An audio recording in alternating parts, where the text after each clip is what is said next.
I remember talking with somebody at the beginning of the pandemic, and she was like, when do you think we're going to go back to normal? And I said, there is no more going back to normal. This is going to be the normal. This is the new world. Everything changed so quickly. Like in the blink of an eye, like the whole world that we lived in was completely gone.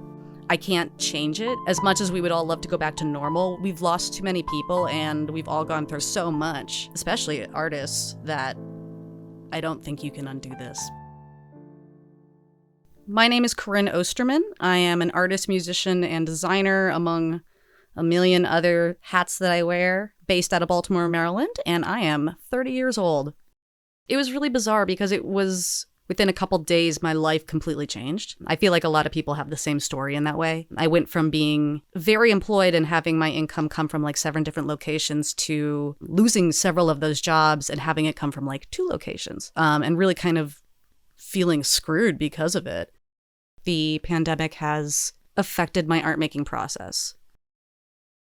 It's much more life or death for me at this point, but granted, it's also partially because I lost my jobs and was suddenly forced to sink or swim when it came to my freelance work as a painter.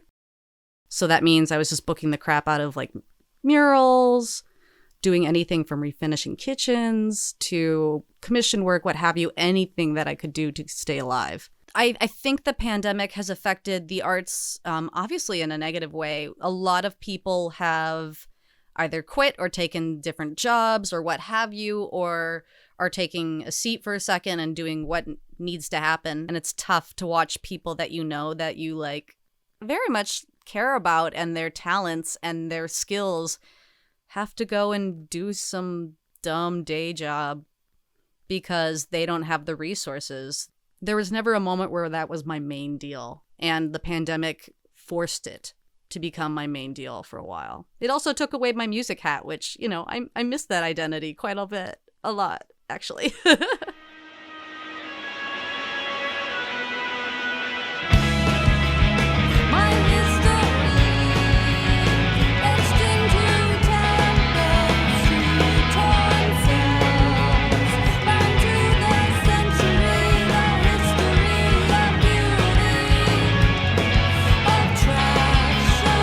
The pandemic might have closed a bunch of venues and it might have curtailed a couple careers that we otherwise are missing out on. But I think what we need to do is build from the ground up completely because we've otherwise been completely robbed of our scene.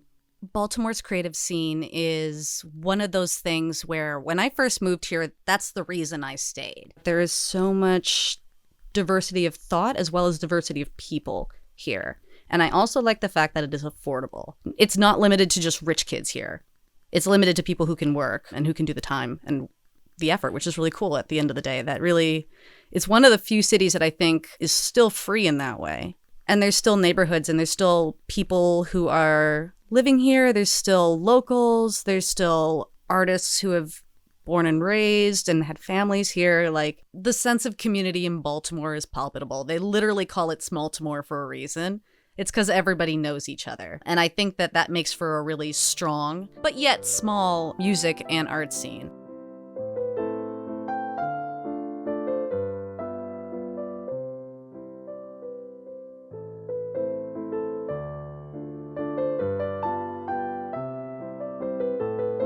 At the end of the day, the mutual aid that we can offer each other, even if it isn't financial related, is emotional. You have to make sure that your friends are doing okay in all of this, and especially your maker friends, whatever they make, because you're staring down the barrel of a pandemic that doesn't pretend to care about culture, but we are ultimately what is keeping everyone alive right now. But yeah, I mean, at the end of the day, just check in with your friends and make sure your community is good. Because, I mean, regardless of however your art career or your music career does or doesn't pan out, like, we're all humans and we all still need to, like, treat each other like neighbors and like peers.